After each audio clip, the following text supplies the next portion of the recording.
Hey everybody, it's John here from VidGamiac.com. Here we are today, back in BioShock 2, grabbing the Research Master achievement. This is to research all the enemies. You can get the camera in the level Popper's Drop. It is part of the story, and unlike the first BioShock, this is actually a film camera, and the research system is a little different. So this is how it works. You hit right trigger to use the camera like normal, but instead of taking many pictures of the same enemy, you want to land as many different kinds of hits on him. So you want to switch up your plasmids and your weapons, and that determines how much your bar increases. And the first one to you is given as a freebie. It is the Thuggish Splicer, which is the melee guys. You should get an achievement for 5 gamer score, and your objective is to max out the bars, just like the first BioShock, even though the system is a little different. You can check it by hitting the back button and then hitting left bumper, and you can continue on. So the second kind of enemy you want to get is the Leadhead. He's the gun guy, just like the first game. Then you have the security bot, just like the first game. You can get them to spawn by standing in front of a security camera and getting the alert mode activated. But the cool thing is the security bot, the turret, and the security camera count towards the same category. It's just one umbrella term called security. So you have the security camera. They look like these, just like the first game. So snap a pic and you can use your different kinds of attacks. And the cool thing is, if you're struggling with this, you can stand in front of the security camera, get it to spawn a whole bunch of security guards, and you have like 3 enemies for the price of 1. And the last one in this category is the security bot. Once again, this all counts towards one category, which is really cool for our sakes. It's like that with the big daddies as well, so you can, save a little time. Alright, so the next kind of enemy is going to be this kind of splicer. It is the brute splicer. This is part of the story. You are required to get at least one of these guys.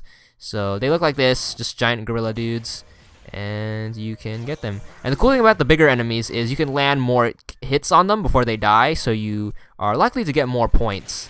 And another thing with this achievement is you can't use the same attacks over and over. You actually get less points for that.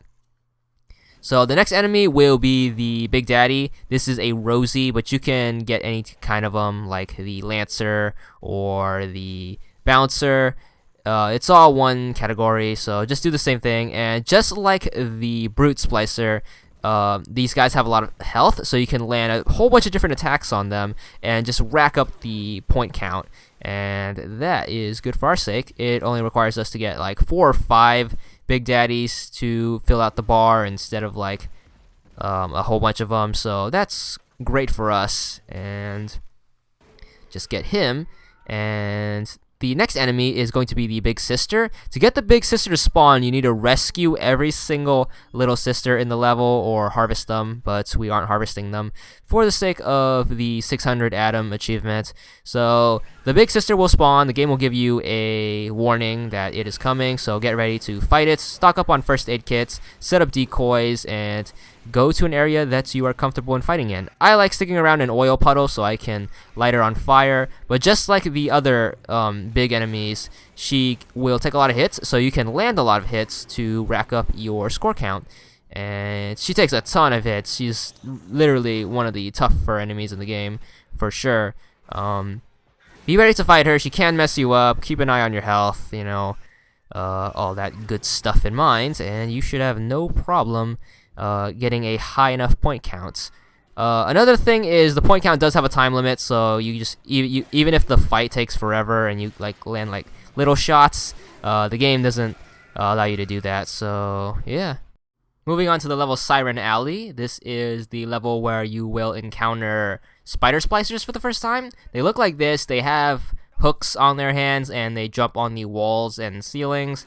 They have a bit of health more than the regular splicers you've been fighting, but just take them out, no problem. And moving on to the level Dionysus Park, this will be the first time you encounter Houdini Spicers. They throw grenades at you and will teleport all over the place. So if you see like a bunch of rose petals like that, then you know one is nearby trying to get the jump on you.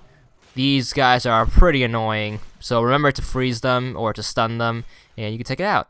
And then moving on to FontaineFuturistics, the last enemy you need for the achievement will be the Alpha Big Daddy, and the first time you find them is when you hit the security bioscan, and then he's going to drop down on this globe right here, and then once again just film him and start unleashing your combos. Now fill up your bars all across. Remember, you can always check your progress by hitting the back button. But once you fill 1 bar of any type of splicer or enemy, you should get your first achievement for 20 gamer score for finishing 1 track. And once again, that is 4 level progresses in your backspace. And in FontaineFuturistics, the last enemy you probably are going to need is the Big Sister. Remember, you can get her to spawn by rescuing all of the little sisters in the level. Once again, try to do as many moves on her as possible because there are only so many Big Sisters in the game. And so you have to make use of what you got. So, you know, do as many moves as you can to her. Use all your plasmids and all your weapons, and once you finish her off, you should get the achievement for 20 gamer score. And that's all there is to it.